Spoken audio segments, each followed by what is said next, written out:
Hello and welcome to the Money Compass. In each of our Money Journey episodes, Julie brings to you a special guest to share their treasured memories along with the highs and lows of their very own unique and emotional money journey. Tanya, welcome and thank you so much for coming on to the Money Journey podcast. I just want to obviously welcome you. If you just want to introduce yourself to everybody and if you'd like to tell us what your first money memory is, please. Okay, I can do that. Thank you so much for having me, Julie. My name is Tanya. I am the financial wingwoman. In a former life, I was an accountant. In fact, I still am an accountant, if I'm being truthful. But I don't like to sort of market myself as a traditional accountant or looking at things from a retrospective or a backward-facing point of view in running businesses. I like to be forward-facing and looking at long-term goals for my clients. So I find that works effectively when we do that side by side or hand in hand. So that's where the name, the financial wingwoman, came from, to be able to do that with clients, because it can be quite an overwhelming process. My first money memory, now I'm not entirely sure which baby this was, but I distinctly remember, I think it might be my brother, but that will put me at just under 3 years of age. And I don't know if you can actually remember that far back. So it might be a different baby, but I remember feeling very, very jealous of this teeny tiny baby on my grandma's lap. And some old friend had come to visit and they gave my baby brother a silver coin. I think it would have been a 50 pence piece at the time. So this would have been 1982. But I distinctly remember that giant coin because it looked huge in my tiny newborn brother's hand. I think it was my brother, and being really jealous because I didn't get any money. The baby got the money and he was asleep. And I wanted, and I just remember staring at the coin and going, "Where's mine?"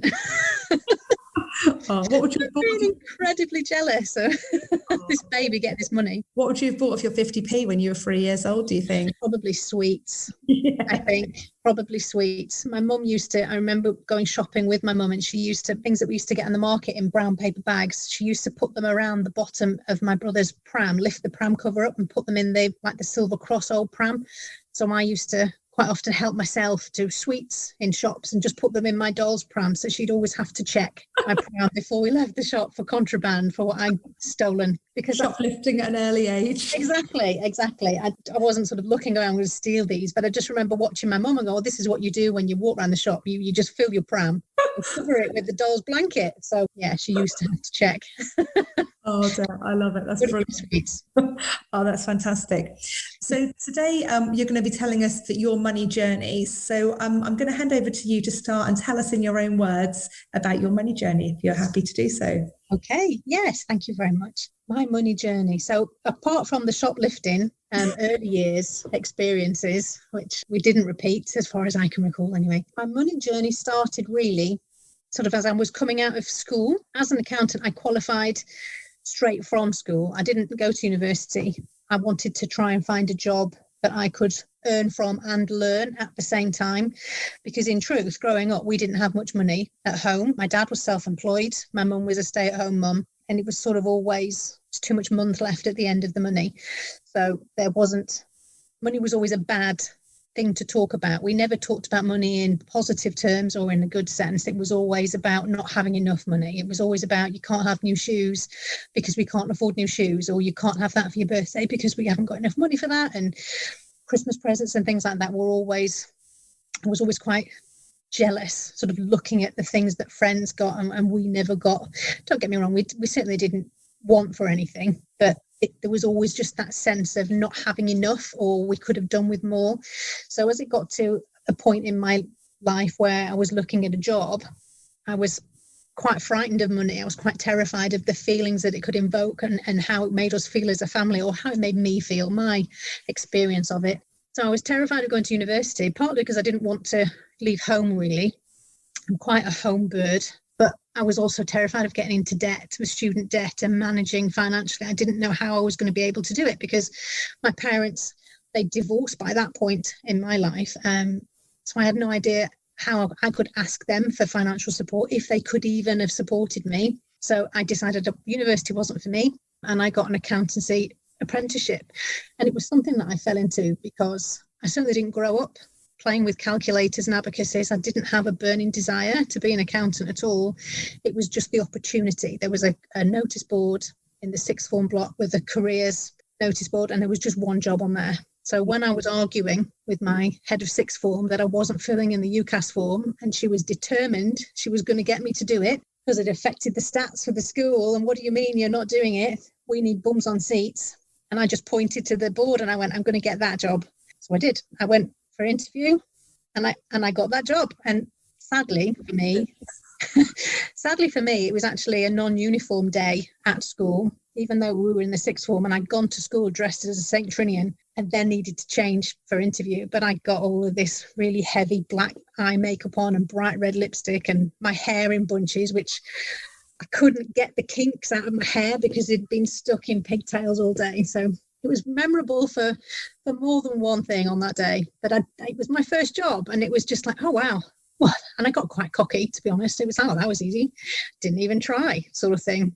So then I went home and thought, well, if I can get that job without trying, what would happen if I actually looked at other accountancy practices and other contracts and other trainee positions? So I worked my way through the yellow pages and printed off a load of CVs, and I ended up with a choice of 3 jobs that I could get. But I hadn't done particularly well in my A-levels. I knew that I'd slacked off a little bit, partly because mum and dad had separated, so it was all quite scary and not knowing what was going to happen. So I didn't wait very long to start work. I sat my last A-level, and then 2 weeks later, I started work. I thought the only way I'm going to keep this job is if I can prove myself before those results come out. Yeah. which is exactly what I did. So I trained to be an accountant. Tanya, which one did you go for in the end? Was it the first one or was it another one? No, it was another one. It was a practice in Chorley in Lancashire. And ironically, the managing partner of that firm, it was the managing director of the big corporate firm I then moved to 15 years later. So the fella followed me around throughout my career. He was obviously meant to be a leading figure in my career, at least. So that was a little weird. But as part of my training contract, I was put through the accountancy exam. So I started off with AAT, qualified. I did that in about 18 months. I went through that quite quickly and then went on to do the ACCA exams. And when I was doing my final AAT exams, I fell in love with my tutor, of all the things that you do, and ended up in a long-term relationship with him. We were together over 10 years, I think, but it was actually a controlling relationship. I found myself in a position where I was sort of kept away from friends, I was kept away from family, or I was discouraged, should we say, from spending time with lots of people. And lo and behold, probably 5 years or so into that relationship, just before we had my daughter, my eldest daughter, I ended up in a mountain of debt anyway, because I was trying to live this life. I was trying to live up to the expectation of, he told me I was only with him for his money, so I would be, no, I'm not. Look, I'll pay for this then. I'll pay for this, and I'll buy that, and I'll do this. And I was sort of guilted into a lot of decisions in my earlier years.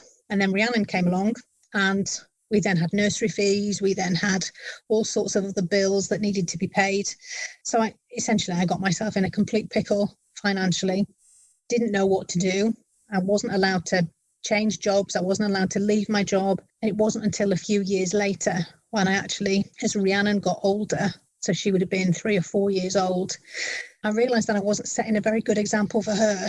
Whilst I knew that it was a really difficult position to be in, it was a comfortable position because I knew how to handle it. I knew how to be in that scenario. I knew how to juggle credit cards and use one credit card to pay another balance off on another. And I knew how to get through the month, even though it was a completely disastrous situation to be in, particularly as a qualified accountant, particularly as somebody that clients and people look up to for advice. And there was one particularly embarrassing and completely shameful situation where a client asked me to manage one of their bank accounts, and I applied for access only, so not even making any payments on the bank, just to view the transactions. And I got declined for access to that bank account because of my credit rating was just so poor. And I had to sit down with that client and explain the situation that I got myself in, and I was so embarrassed.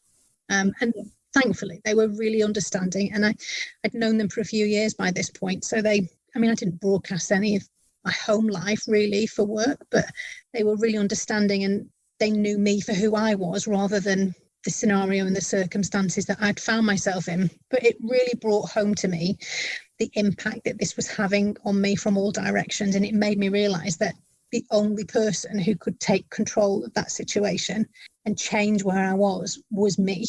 Yeah. And I needed to do something much more positively than what I was doing. So that, coupled with my 4-year-old daughter, and just thinking, what kind of a relationship is this, to be setting an example for her, to be growing up and thinking that this was a normal life, for me to be so unhappy, for us not to be getting on. So eventually I made the decision to leave. It was such a hard decision, but in taking those steps, I was able to take back control. I left the corporate job that I hated, that I'd been forbidden to leave. I went and bought myself a pair of high heels, because I wasn't allowed to wear high heels, because I was taller than him if I wore high heels. So I made all those. So I got a tattoo, and I dyed my hair bright red, and I did all of those sorts of things as well. But at the same time, I started to really take notice of the network of people that I had around me, the support network. I wasn't alone. I believe, because I kept all of this whole situation, the amount of debt I was in, him telling me constantly that I was bad with money. You believe it when someone tells you. And one look at my bank statements confirmed that I was apparently bad with money. But the minute I left him, the minute that I made that decision and started taking control and making different decisions financially, I set myself up in self-employment for the work that I was doing. I took on more contracts. I put myself out there a lot more. And because I was in control of where my money was going out, it instantly started to get so much better just from making that decision.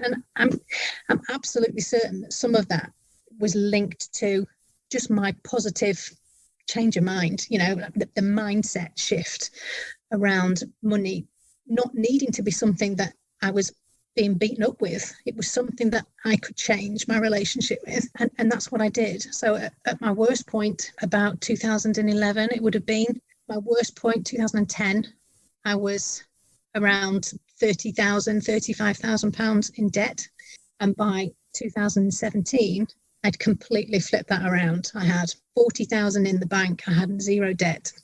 We'd bought my dream house with my new husband. Had another baby, but had been able to give myself that financial cushion through a lot of hard work. But it wasn't just about hustling and working more. It was about all of the little steps in between.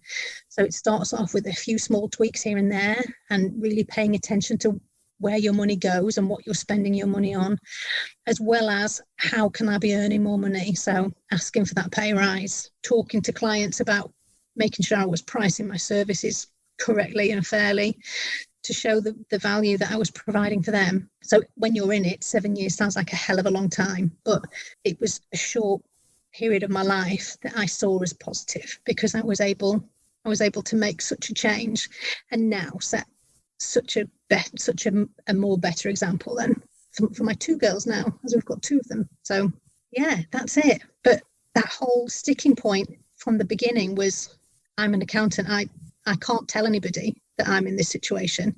I can't say I'm in debt. I can't be honest about my financial situation. How could anybody possibly trust me with their accounts, with their finances, if I can't look after my own? And my big message to anybody out there that finds themselves in that situation is that you can take back control. It doesn't matter where you think you should be. It doesn't matter what the circumstances are to get you where you are at your lowest point, at wherever point you're at now. There is always a way out. There is always positive changes that you can make regardless of what's gone before. And it just starts with making the decision to change, making the decision to take control one step at a time. And completely true as well. I think, certainly for some of our listeners out there who do feel that they're at a low ebb, and what can they do? It's completely right. Once you make that decision that you can change, you can break the circuit, you can break that self-prophesying circuit, and you can move forward and put plans into place. And, it's not going to be something that happens overnight, but it's something that, with some planning and some careful thinking can certainly basically put in place, which is fantastic. Thank you so much, Tanya, for sharing your story with us. What would you say, if you could look back now and look to your younger self, would it be something that you would recommend or you would advise your younger self to do or not do? What would you say to them? My younger self, bless her, I carry her with me all the time. I think my big message for her now is to make sure she forgives herself, but to not allow herself to be held back, to listen to what she thinks. When I think back to the dreams that I had as my younger self, once I got past the whole shoplifting and stealing money from my baby brother, of course, it would be around knowing that I had dreams, knowing that I was meant to achieve, and that I was quite happy to work hard. And I had absolutely no problems putting the work and the effort in. But rather than asking for validation or permission from somebody else, it would be to just do what I think is the right thing to do, rather than looking for reasons why I shouldn't do it. I should be taking those steps to say, this is what I want to do. Now, how do I get from A to B? Instead of looking at it from the other way around. I think it's very easy to see all the obstacles if that's what you're looking for, but it's equally as easy to see the stepping stones across that journey as well, if that's what you choose to look for. Yeah, no, definitely. And obviously now you're a role model for your children, for both your daughters. I hope so. Yeah, Amy is quite the little magpie. Any money that she finds anywhere, whether it is actually somebody else's, she will go and, I'm going to put this in my money box. So this is my younger self in her. We've got some work to do there a little bit. She's very quick to, I've earned my pocket money. Where is it, please? Thank you very much. So good for her. She's earned it. It's her money. She should earn it. We could have a young entrepreneur there. I think so. Yeah. She's been selling off pictures that her big sister's been drawing for her, although they're for Amy. She's been selling them to her friends. So yeah, I think it's the start of it's a bit like selling lemonade on your front doorstep. She's selling artwork. The next Warren Buffett. What can I say? Bless her. She'll be able to keep you in a lifestyle that you'd like to become accustomed to. This is exactly what I'm thinking. Yeah, absolutely. That's very, very good. Okay, so obviously we're called the Money Compass, and obviously we couldn't finish a podcast without asking you what your favourite holiday destination is and why. Oh wow! So my favourite holiday destination is Italy for two reasons. Firstly, my first holiday with my husband, my now husband, when he took me away it was my first birthday when we were together. So he whisked me off on a romantic trip, a long weekend to Venice, bless him, which was lovely. And I'd never been to Italy before at that point. But then also when we got engaged in 2018, he also took me back to Italy and hired a boat to take me on a tour across Lake Garda. And he proposed in the middle of the lake. That is very, very romantic. No, he's definitely won the romance vote here, Alex. Definitely. He's very good at that. Yeah. So Italy, for sure. We did look at real estate while we were over there, thinking, I wonder how much it would be to get a little place on the lake. I've got some way to go yet before we can afford something on Lake Garda or any of the lakes in Italy. But well, from what you've done with your money journey so far, I'm sure you'll get there eventually. So, and probably not in the two goals. That's it. So, Tanya, obviously you've told us you're the financial wing woman. Where can we find you? So I have a free Facebook group in the first instance, so anybody can find me in there. My Facebook group is called the Lolly Lounge.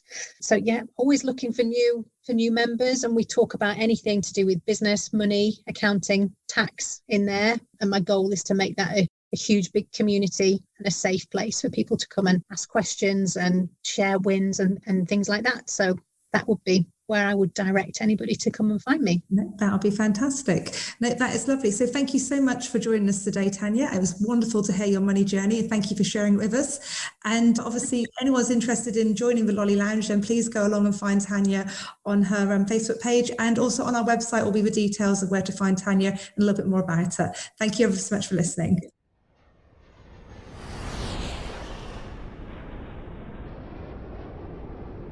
And with that, we've completed today's episode. We hope you have enjoyed following along with us today and taking another step closer to a financially secure future. If you've enjoyed today's podcast, you can head over to themoneycompass.co.uk where you can find out more information, hints and tips from today's episode. If you'd like to get more involved, share your own experiences and learn from a friendly community on a similar journey to you, why not join us in our Facebook group, The Money Compass, where we will support you in navigating your way to financial success. Thank you for listening and see you next time.